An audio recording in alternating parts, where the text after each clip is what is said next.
Library computer, data being received. Working. Fascinating. You're in the hands of an adolescent. Hi, welcome to Books Worth Reading. This is my latest reading report for the month of February 2026. And let's just jump right into it, shall we?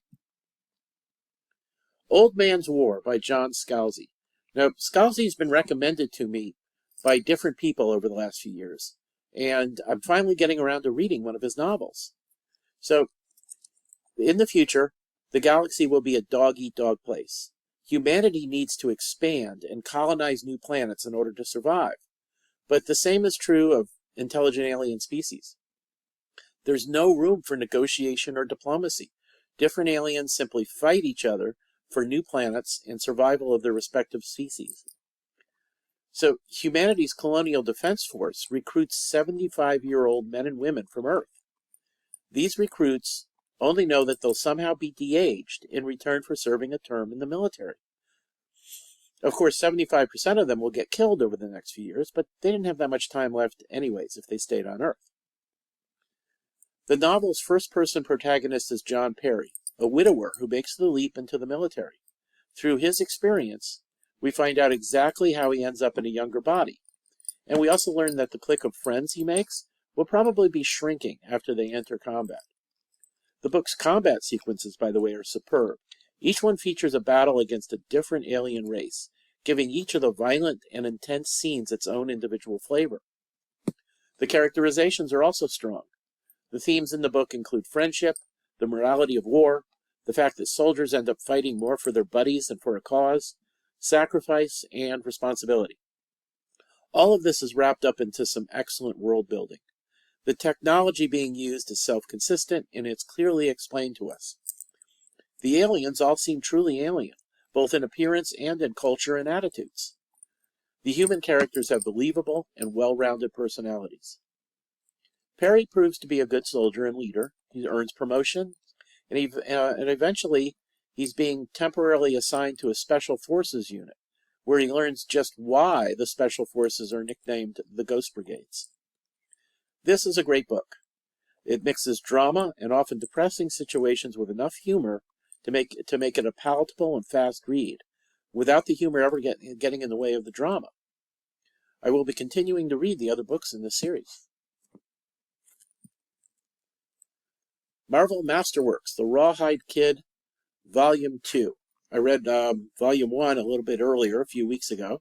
I had Volume 2. I had both of them on my Kindle. I believe I got them when they were on sale for something like $4.99 or $5.99. And I just bought both of them. And these are Western comics from the early 60s, written by Stan Lee and drawn by Jack Kirby, with a few of the later issues drawn by Jack Davis. The early career of the Rawhide Kid continues to use standard Western tropes, brought alive by the skill of the artist. The kid encounters bullies as often as outlaws, and usually leaves them begging for mercy when he knocks them back down a few pegs. But he runs into outlaws as well. At one point, he decides if he's going to be accused of being an outlaw himself, he'll darn well be one. He joins Jesse James's gang, but his chronic hero syndrome kicks in when he stops Jesse from killing an innocent man. This story is one of those drawn by Jack Davis, who gives us a superb one-page action scene in which the kid is fist-fighting the James gang in a dark room, getting them to punch each other. It's always nice to see Jack Davis drawing a Western or another adventure story. He became so well known for his work in Mad Magazine that his work on straightforward Westerns or war stories tend to be overlooked sometimes, I think. And there's a couple of stories that remind us that the Rawhide Kid does live in a comic book universe. There's one in which the villain has booby traps installed in his mansion, and another in which the kid pursues a masked villain called the Raven. Now, this latter bad guy, he wouldn't be out of place fighting Spider-Man or Daredevil. And there's one issue in which a lonely old man becomes convinced the kid is his long-lost son. It's undeniably corny, but it still manages to be legitimately touching, with a sad but appropriate ending involving self-sacrifice.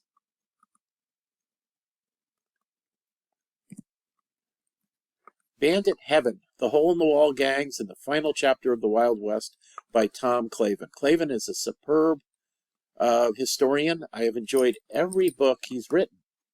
Now, when I reviewed Clavin's Follow Me to Hell, McNally's Texas Rangers and the Rise of Frontier Justice a couple of years ago, that's one book where I was a little critical of it, because Clavin would constantly pause in his main narrative to give us the background of everyone who stepped into the story, no matter how minor.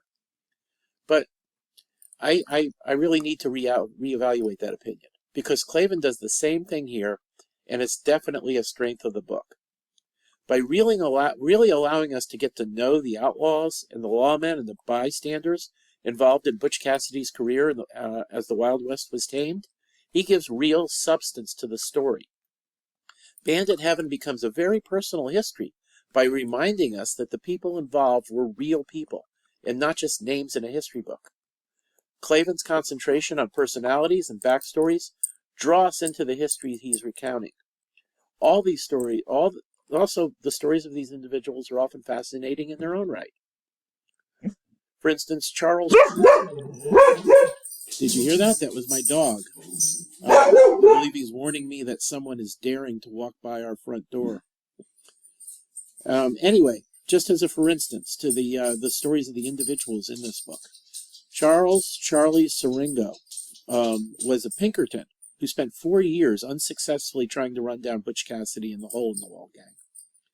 His history as a Pinkerton, much of it in dangerous undercover work during violent labor disputes, isn't a direct part of the Cassidy story, but knowing it gives substance to Siringo as he doggedly pursues leads while looking for the outlaws. We know who he is. We know how good a lawman he is, thus adding to our appreciation of the entire Butch Cassidy saga. I've put Siringo's autobiography, Cowboy Detective, on my reading list because of this book. Bandit Heaven makes me interested in every member of the outlaw gang and the lawmen who were pursuing them. So I quickly came to appreciate hearing their backstories and their eventual fates. The book, by the way, makes it clear that the 1969 Newman Redford movie about Butch and Sundance isn't very accurate. It's one of the best westerns ever made, but it's fable, not history. But I got a kick to learn that a railroad employee named Woodcock, who twice locked himself in a train's express car and refused to let Cassidy in during a robbery, was a real guy. Though the movie plays his part for comedy, the real-life Woodcock really did have the courage to try and keep Butch from the cash both trains were carrying. It is therefore satisfying to learn that the real-life Woodcock had a 30-year career with the railroad and retired, dying in 1934. Oh, and the train car in the movie exploding because Butch used too much dynamite? Also taken from real life, though the car was merely damaged rather than completely destroyed. The book recounts effectively how the world was changing, and technology was making it more and more difficult for outlaws to rob isolated trains or banks and get away. Butch Cassidy's story is the story of the end of the Wild West, and Tom Clavin uses his remarkable skill as a storyteller to bring that time back to life. Next we have Dick Tracy, The Complete Dick Tracy, Volume 2, 1933 to 1935. This is, of course, reprints of the original comic strip. Still fairly early, obviously, in Chester Gould's remarkable run of something like 40-plus years before he retired and handed the writing chores over to Max Allan Collins. And at this point, Chester Gould still hasn't developed the truly bizarre villains like Pruneface and Shaky that will help raise the strip to the classic it will be.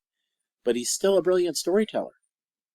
Read all at once, instead of one strip per day, Gould's tendency to use coincidence to move the story along stands out.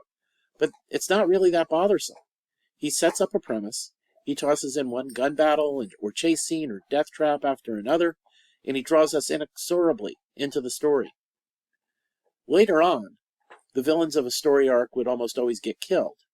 In these early years, crooks like Steve the Tramp and Stooge Villiers and Ben Arson would get caught and usually escape once or twice to cause more trouble before eventually disappearing from the continuity. Often they would target Tracy or Tracy's adopted son, Junior, in a revenge scheme. And really, poor Junior. That's him on the cover there. Tracy has a habit of using Junior or his girlfriend Tess in undercover roles, and Junior gets knocked out at least a half a dozen times during this 2 years worth of strips. He gets put in a death trap at least once, and he has to plug a crook in the shoulder with a .38. A real-life kid would be broken by PTSD. Junior just shrugs it all off and returns to his homework. It's a measure of how good a strip Dick Tracy was that the early stuff isn't quite as good as it would be, but it's still superb. Doctor Who and the Giant Robot. I'm reading through the Target novelizations of the original classic Doctor Who episodes. I started with the last season of the third Doctor, John Pertwee, because there's a story continuity there. It starts clean with a new companion, Sarah Jane Smith. And then after one season's worth of stories, which was 5 novels, he gets critically injured and regenerates. And this is the first story in which he's played by the 4th Doctor, Tom Baker. And in this one, a group of scientists are using a powerful robot to steal the stuff they need to gain control of nuclear codes and blackmail the world into putting them in command. But to do so, they have to monkey with the robot's original programming so that it's willing to kill human beings. This, in turn, begins to drive the robot bonkers. So aside from the fanatics who are willing to nuke the world if they don't get their way, the Doctor and Unit has to deal with an indestructible robot who eventually decides humanity doesn't deserve to live. This is a good, solid Doctor Who story. It has the format that a lot of the 3rd Doctor stories had, so it feels like kinda a leftover 3rd Doctor story, but it's still good in its own right. The Tom Baker era really wouldn't take off until the next story, Doctor Who and the Ark in Space, where he resumes traveling in the TARDIS and is thrown into a series of superb adventures before eventually returning to present-day Earth.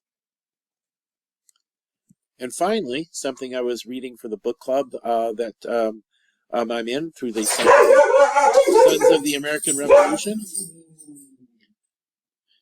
I don't know if my dog's Sherlock's howling is being picked up again. He's once again guarding us against make-believe threats at the front door. And I did 4 takes of this where he started barking, and then I just gave up.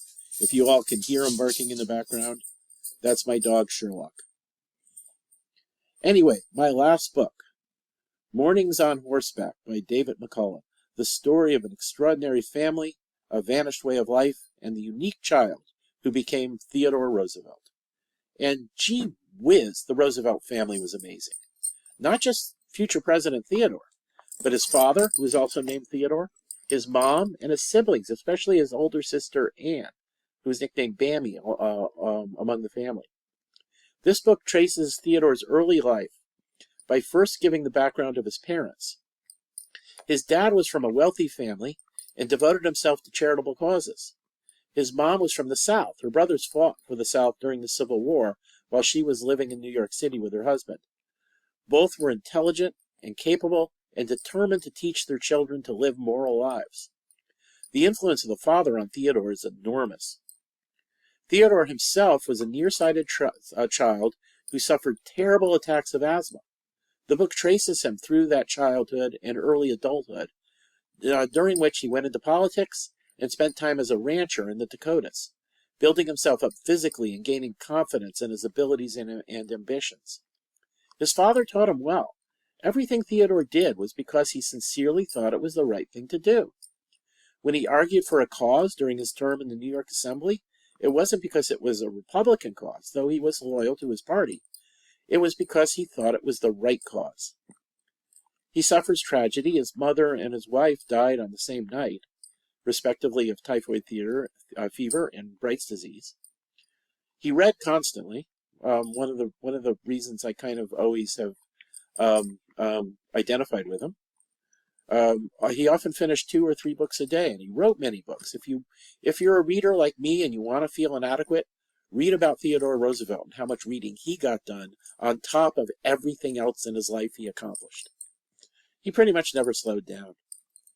The book ends with his second marriage just before his term as police commissioner of New York. It's a detailed and highly readable, fun account of how a scrawny, asthmatic kid becomes an extraordinary adult. And that's it. That's what I've read up to this moment. Now, my BookTube channel, it continues to get about 3 dozen hits per video. And once again, I'm not looking for a huge audience. I never expected my jumping into the BookTube pool to cause a big splash. There's just too many good booktubers out there already. So I never expect to have a big audience. And so I very much appreciate the few of you who do apparently watch and like the videos and occasionally comment. And so just to know there's somebody out there so that I can continue to nerd out and talk about the books I read.